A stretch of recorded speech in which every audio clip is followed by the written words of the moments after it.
रुकावटें आती हैं सफलता की राहों में, ये कौन नहीं जानता, फिर भी वह मंजिल पा ही लेता है जो हार नहीं मानता, जो हार नहीं मानता। इन्हीं पंक्तियों के साथ आप सभी का अभ्यास क्लासेस में बहुत बहुत स्वागत है। उम्मीद करता हूं आप सभी अपनी तैयारी में डटे होंगे, क्योंकि समय कम है और हमें अधिक से अधिक तैयारी करके अच्छे मार्क्स सीटेट की परीक्षा में हासिल करने हैं। इसलिए आज हम लेकर आए हैं सामाजिक अध्ययन पेपर 2 के लिए 60 नंबर का ये बहुत ही महत्वपूर्ण सेगमेंट है। अगर इसको आपने सही से तैयार कर लिया तो समझ लीजिए सीटेट में आपका बेड़ा पार हो जाएगा। मॉक टेस्ट है और इसमें हम एक वीडियो पहले भी डाल चुके हैं और डिस्क्रिप्शन में उसके लिंक है, आप वहां से चेकआउट कर सकते हैं। हमारे अभ्यास क्लासेस को सब्सक्राइब करिए, वीडियो को लाइक करिए, शेयर करिए। तो बिना किसी देरी के पहुंचते हैं सीधे प्रश्न नंबर 1 पर। जल के विषय में पढ़ते हुए अध्यापक पढ़ाते हुए होगा यहाँ पे एक लड़की की जो घर पर कई प्रकार से जल बचाती है कहानी सुनाता है, वह कौन सी युक्ति का प्रयोग कर रहा है। ऑप्शंस आपके दे रखे हैं, वृत्तांत उपागम, अवलोकनात्मक उपागम, समस्या समाधान उपागम, चर्चा। उपागम का मतलब है टीचिंग अप्रोच से, यानी किस तरह की अप्रोच से वो पढ़ा रहा है। तो देखिए यहाँ पे जो भी चीजें हम ये कहानी कथन हो, जिसमें कोई किस्सा कहानी इस तरह की कुछ सुना रहा है, तो उसका मतलब वो है वृत्तांत सुना रहा है, यानी वृत्तांत उपागम। तो इसका सही आंसर ऑप्शन नंबर 1 है, वृत्तांत उपागम। बढ़ते हैं प्रश्न नंबर 2 पे। वृत्त चित्रों का मतलब होता है डॉक्यूमेंट्री का प्रदर्शन सामाजिक विज्ञान अध्ययन में उपयोगी है। ऑप्शन है, पहला, यह घटना का प्रथम दृष्टया की भांत ब्यौरा देता है। ऑप्शन 2, यह पाठचर्या का बोझ कम करता है। ऑप्शन 3, यह सामाजिक विज्ञान को वैज्ञानिक विषय के तौर पर प्रस्तुत करता है। नंबर 4 है, ये मनोरंजन दायक है। तो इसमें आपको सबसे सही आंसर आपको चुनना था, तो सही आंसर है ऑप्शन नंबर 1, यह घटना का प्रथम दृष्टया की भांति ब्यौरा देता है। बढ़ते हैं प्रश्न नंबर 3 पर। सामाजिक विज्ञान की कक्षा में यदि आपको ज्ञान अर्जन हेतु आगमनात्मक उपागम का प्रयोग करना है तो आप, आगमन और निगमन दो तरह की विधियां होती हैं। आगमन में आपको पता है हम उदाहरण से नियम की ओर चलते हैं, उदाहरण से नियम, और इसके अलावा इसका जस्ट अपोजिट कर दो तो निगमन में हो जाएगा नियम से उदाहरण की ओर। तो उसी हिसाब से हमको ऑप्शन देख लेना है। पहला ऑप्शन है, विभिन्न उदाहरणों के बीच समानता ढूंढकर एक सामान्य सिद्धांत पर पहुंचना। देखिए उदाहरण से हम एक सिद्धांत पर पहुंच रहे हैं, तो ऑप्शन नंबर 1 ही सही हो गया, बाकी ऑप्शन को देखने की जरूरत भी नहीं पड़ी। बढ़ते हैं प्रश्न नंबर 4। सामाजिक विज्ञान में परियोजना कार्य देने का कारण है। परियोजना कार्य यानी प्रोजेक्ट वर्क। ऑप्शंस आपको दे रखे हैं, छात्रों को अपने समय का सही प्रयोग करने का अवसर देना, पाठ्यक्रम को पूरा होने का निश्चित होना, छात्रों में सुनने और पढ़ने के कौशल का विकास करवाना, विद्यालय शिक्षा को सामाजिक वास्तविकता से जोड़ना। तो हमारा मेन उद्देश्य यही है, हमारी जो विद्यालय शिक्षा है उसको वास्तविक जीवन से जोड़ना है, चाहे वह कोई भी सब्जेक्ट हो, सारे सब्जेक्ट का यही मोटिव होता है। तो सही आंसर ऑप्शन नंबर 4 है, विद्यालय शिक्षा को सामाजिक वास्तविकता से जोड़ना। प्रश्न नंबर 5, निम्नलिखित में से कौन सा थीमैटिक मानचित्र का उदाहरण है। ऑप्शंस आपके हैं, भारत का सड़क मानचित्र, भारत का पर्वतों का मानचित्र, भारत के राज्यों का मानचित्र, गांव के खेतों का मानचित्र। तो इसका सही आंसर ऑप्शन नंबर 1 है, भारत का सड़क का मानचित्र। अब जान लेते हैं थीमैटिक मानचित्र क्या होते हैं। इसमें कुछ मानचित्र विशेष जानकारी प्रदान करते हैं, जैसे सड़क है, वर्षा है, वन है, उद्योग है, इसको जो दर्शाते हैं उनको हम बोलते हैं थीमैटिक मानचित्र। इसके अलावा भौतिक मानचित्र भी होते हैं, जिनमें आपके पर्वत हैं, पठार हैं, मैदान हैं, नदियां हैं, महासागर, इनको दर्शाते हैं, उनको कहते हैं फिजिकल मैप या भौतिक मानचित्र। और पॉलिटिकल जो मैप होते हैं यानी राजनीतिक मानचित्र होते हैं, उसमें राज्य हैं, नगर हैं, शहर हैं, गांव हैं और उनकी सीमाओं और देशों या राज्यों की सीमाओं को दर्शाते हैं, उनको राजनीतिक मानचित्र कहते हैं। मेनली 3 प्रकार के हैं। बाकी मानचित्र के 3 घटक हैं, दूरी, दिशा और प्रतीक। प्रश्न नंबर 6 है, 5वीं एवं 6वीं शताब्दी वर्तमान के तमिलनाडु में बड़े स्तर पर खेती करने के लिए आवश्यक था। ऑप्शंस आपके दे रखे हैं, सिंचाई के लिए तटबंधों का निर्माण हो, भूमि का वनारोपण हो, घास स्थलों को हटाया जाए, अधिकारियों को करों का भुगतान किया जाए। तो सही आंसर ऑप्शन नंबर 1 है, सिंचाई के लिए तटबंधों का निर्माण हो। बढ़ते हैं प्रश्न नंबर 7 पे। निम्नलिखित में से कौन सा विकल्प मृतकों को उनके सामान के साथ दफन किए जाने के कारण की सबसे अच्छी व्याख्या है। सबसे अच्छी व्याख्या आपको देखनी है इसमें से। ऑप्शन 1 है, मृत्यु के बाद भी जीवन में लोगों का विश्वास था, परिवार के सदस्यों को मृतक के सामान की आवश्यकता नहीं थी। ऑप्शन 3 है, मृतक के सामान का उपयोग करना अशुभ माना जाता था, मृतक की स्थिति और धन को दिखाने के लिए ऐसा किया जाता था। तो इसका सही आंसर ऑप्शन नंबर 1 ही है, बाकी तीनों ऑप्शन गलत हैं। प्रश्न नंबर 8, जब ग्रीनविच पर 11 पूर्वाह्न बजे होंगे तब 9 पूर्वाह्न किस देशांतर में बजे होंगे। तो हमेशा ध्यान रखिए, देशांतर में अगर आप पूरब की तरफ को जाते हैं तो, एक सेकंड, जब आप देशांतर में पूरब की तरफ को जाते हैं तो समय बढ़ता है, यानी टाइम प्लस होता है। और जब आप पश्चिम की तरफ को जाते हैं तब आपका टाइम घटता है। यहाँ पे पहले 11 है, 11 से 9 बज रहे हैं, यानी कि 11 से 9, यानी 2 घंटे माइनस हो गए। और जब 2 घंटे माइनस हो गए इसका मतलब हो गया 120 मिनट माइनस। अब हमें पता है कि एक जो 1 डिग्री जो देशांतर होता है और 4 मिनट के बराबर होता है। 1 डिग्री देशांतर आपका 4 मिनट के बराबर होता है। अगर हम इसको 4 से भाग करेंगे 120 को, तो आंसर आएगा आपका 30 डिग्री। अब चूंकि 30 डिग्री किधर जाएगा, माइनस होगा तो पश्चिम की तरफ, तो इसमें सही आंसर होगा ऑप्शन नंबर 4, 30 डिग्री पश्चिम। इसके अलावा हमने अंतर्राष्ट्रीय तिथि रेखा को इसमें दर्शा दिया है, कौन कौन से यहाँ पे कहाँ से होके जा रही है, आप इसको चेक कर सकते हैं और अपनी नोट्स में लिख सकते हैं। बढ़ते हैं प्रश्न नंबर 9। सेल के एक प्रकार से दूसरे प्रकार में परिवर्तित होने की प्रक्रिया को कहते हैं सेल निर्माण, सेल चक्र, सेल परिवर्तन, सेल अपघटन। तो सही आंसर है ऑप्शन नंबर 2, सेल चक्र। प्रश्न नंबर 10। महासागरीय जल का लयबद्ध रूप से दिन में 2 बार उठना और गिरना कहलाता है तरंगे, ज्वार भाटा, महासागरीय धाराएं, सुनामी। तो सही आंसर इसमें कोई डाउट होना चाहिए ज्वार और भाटा। प्रश्न नंबर 11। निम्नलिखित में से आने वाली सुनामी का पहला संकेत कौन सा है? तटीय क्षेत्र में आता हुआ जल, तटीय क्षेत्र में जल में कमी आती है, तटीय क्षेत्र की तरफ बढ़ती विशालकाय तरंग, तटीय क्षेत्र से जाती हुई विशालकाय तरंग। तो आपको पता है कि जब भी सुनामी आती है तो तटीय क्षेत्र में जल में कमी आती है, तो ऑप्शन नंबर 2 सही है। इसमें बिल्कुल कंफ्यूज नहीं हो रहा है, पहले जल में कमी आती है, फिर बाद में विशालकाय तरंगों के रूप में सुनामी आगे बढ़ती आती है। प्रश्न नंबर 12 है प्राकृतिक वनस्पति तथा वन्य जीवन हमें कहाँ मिलते हैं? स्थल मंडल में, जल मंडल में, वायुमंडल में, जैव मंडल में। तो सही आंसर है ऑप्शन नंबर 4, सही आंसर ऑप्शन नंबर 4, जैव मंडल में, क्योंकि बाकी तीनों को मिला के ही जैव मंडल बनता है, स्थल मंडल, जल मंडल, वायुमंडल। प्रश्न नंबर 13 है भारत के ठंडे रेगिस्तान से होकर कौन सी प्रमुख नदी बहती है? ठंडा रेगिस्तान यानी लद्दाख। इसके अलावा आपका जो है इसमें ऑप्शन दे रखे हैं गंगा, ब्रह्मपुत्र, गंगा, सिंधु, यमुना। तो सही आंसर ऑप्शन नंबर 3, सिंधु नदी।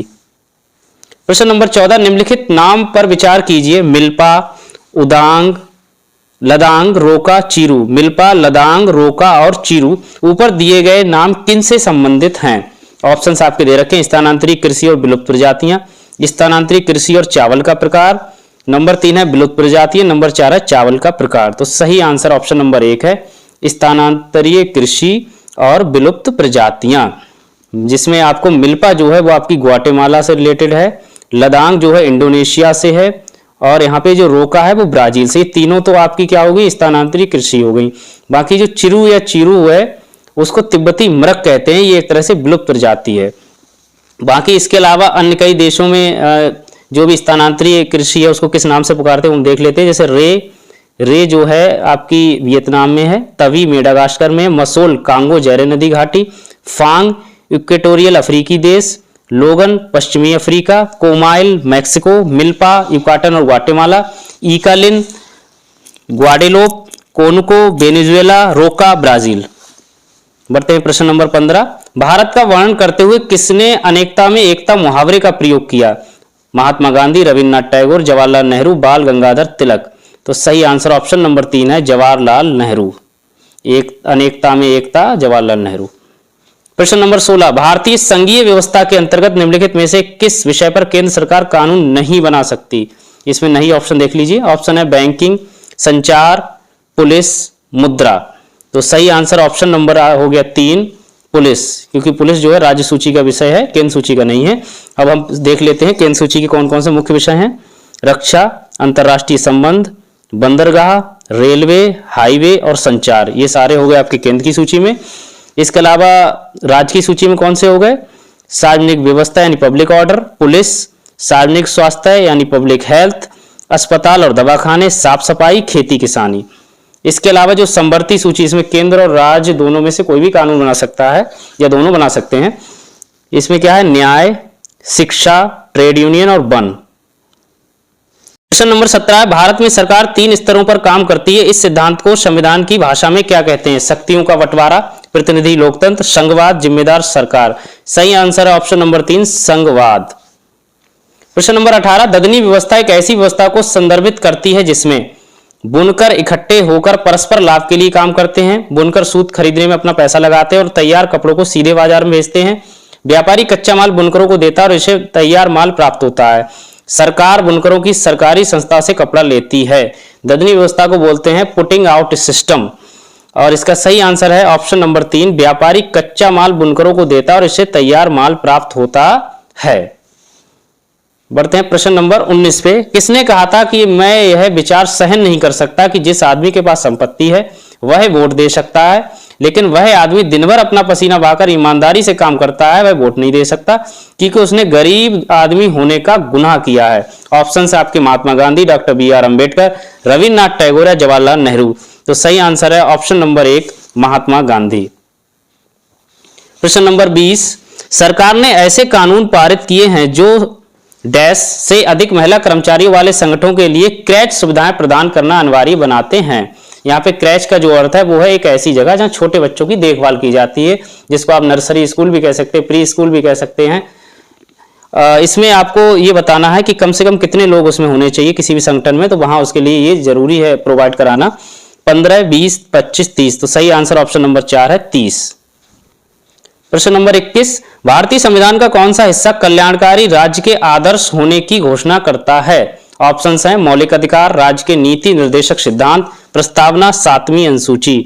तो सही आंसर है ऑप्शन नंबर 2, राज्य के नीति निर्देशक सिद्धांत। और इसमें ये संविधान में भाग 4 के अंतर्गत आर्टिकल नंबर 36 से लेकर 51 तक इनका वर्णन किया गया है। और आपको पता होना चाहिए ये आयरिश संविधान से लिए गए हैं और आयरिश संविधान में ये स्पेनिश संविधान से आए थे। प्रश्न नंबर 22।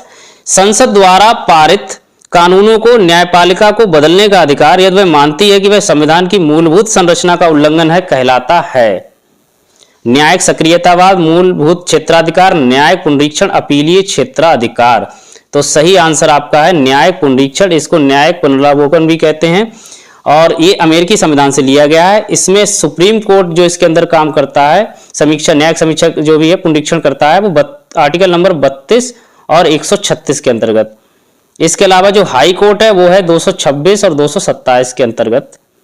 ये चेक करता है कि कोई भी जो कानून है संसद ने पारित किया है वो संविधान की मूलभूत संरचना का, मूलभूत ढांचे का उल्लंघन तो नहीं कर रहा है।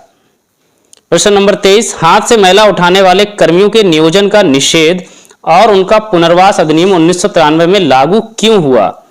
ऑप्शन दे रखे हैं। इस क्षेत्र में सफाई कर्मचारी अमानवीय स्थितियों में काम करते हैं। नंबर 2, उन्होंने अधिक वेतन की मांग की और कई शहरों में काम करने से मना कर दिया। ऑप्शन 3 है, इस क्षेत्र में हुई तकनीकी विकास के कारण इसमें लोगों की जरूरत नहीं रह गई थी। ऑप्शन 4, सरकार इस क्षेत्र का निजीकरण करना चाहती थी। तो 23 का देखिए ऑप्शन नंबर 1 सही है। इस क्षेत्र में सफाई कर्मचारी अमानवीय स्थितियों में काम करते थे।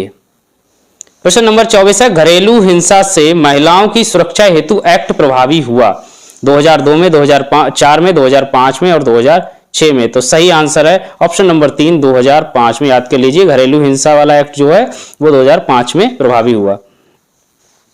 प्रश्न नंबर 25 है, आजीविका पर चर्चा करते हुए सामाजिक विज्ञान की एक शिक्षिका से उम्मीद की जाती है कि घर के काम पर चर्चा ना की जाए। ये तो गलत है। दूसरा है, सिर्फ पुरुष मजदूरों के मुद्दों को प्रस्तुत किया जाए, ये भी गलत है। केवल नियमित वेतन भोगी के काम पर बल दिया जाए, ये भी गलत है। ऑप्शन चौथा ही सही हो जाएगा ऑटोमेटिक। लोग जिन विभिन्न तरीकों से अपनी आजीविका चलाते हैं का वर्णन करें, बिल्कुल सही बात है। प्रश्न नंबर 26, सामाजिक विज्ञान की एक शिक्षिका विभिन्न विद्यार्थियों को प्रायः भिन्न भिन्न कार्य नियत करती है। यह विश्वास करती है कि सभी बच्चों को एक ही प्रकार का कार्य दिए जाना उन्हें पसंद नहीं आता। दूसरा है, विद्यार्थियों में व्यक्तिगत विभिन्नताएं होती हैं। तीसरा, यह विद्यार्थियों में प्रतिस्पर्धा को प्रोत्साहन देता है। चौथा है, इस विधि से विद्यार्थी एक दूसरे के कार्य की नकल नहीं कर पाते। इसमें ऑप्शन नंबर 2 सही है, क्योंकि प्रत्येक विद्यार्थियों में सीखने का अलग स्तर होता है, सीखने का अलग तरीका होता है, क्योंकि उसके अंदर व्यक्तिगत विभिन्नताएं होती हैं, इंडिविजुअल डिफरेंसेस होते हैं। तो सही आंसर ऑप्शन नंबर 2 है। प्रश्न नंबर 27 है, निम्नलिखित में से कौन सा अधिगम प्रतिफल इस प्रश्न भारतीय संविधान की प्रस्तावना में शब्द समानता का क्या अर्थ है में मुख्यतः प्रतिबिंबित होता है? भारतीय संविधान की प्रस्तावना में शब्द समानता का क्या अर्थ है, आपको ये देखना है इनमें से कौन सा ऑप्शन उसको वर्णन सही से कर रहा है। पहला है, जानकारी एवं स्रोतों का विश्लेषण एवं मूल्यांकन कीजिए। दूसरा, कारण एवं प्रभाव का आकलन कीजिए एवं कारण दीजिए। तीसरा, वर्गीकृत कीजिए, विषमता दर्शाइए और तुलना कीजिए। चौथा, बहिर्वेशन कीजिए, घटनाओं और उनके प्रभावों का पूर्वानुमान लगाइए। तो इसका सही आंसर है ऑप्शन नंबर 1, जानकारी एवं उसके स्रोतों का विश्लेषण एवं मूल्यांकन कीजिए। प्रश्न नंबर 28 है, 8वीं और 18वीं सदी के मध्य विभिन्न क्षेत्रों में साझी वास्तुकला शैलियां पाई जाती हैं, क्योंकि ऑप्शंस हैं, बड़े साम्राज्य द्वारा विभिन्न क्षेत्रों को साथ लाना और परिणामस्वरूप उनकी आकार और शैलियों का परस्पर संकरण होना। दूसरा है, संक्रमण द्वारा शानदार रचनाओं का शक्तिशाली साम्राज्य में पुनरावृत्ति की आवश्यकता पैदा करना। तीसरा है, सम्राट विभिन्न क्षेत्रों में अपना प्रभुत्व जमाने के लिए अपनी वास्तुकला का प्रसार करना चाहते थे।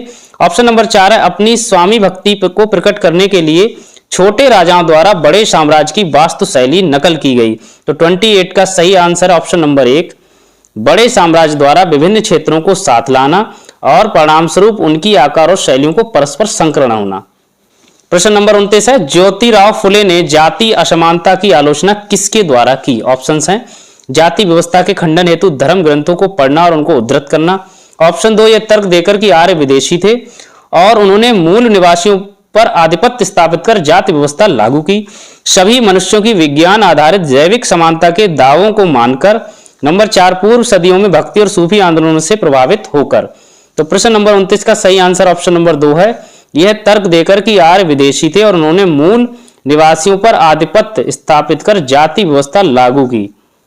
प्रश्न नंबर 30, भारत में स्वतंत्रता के उपरांत अंग्रेजी भाषा का प्रयोग जारी है क्योंकि?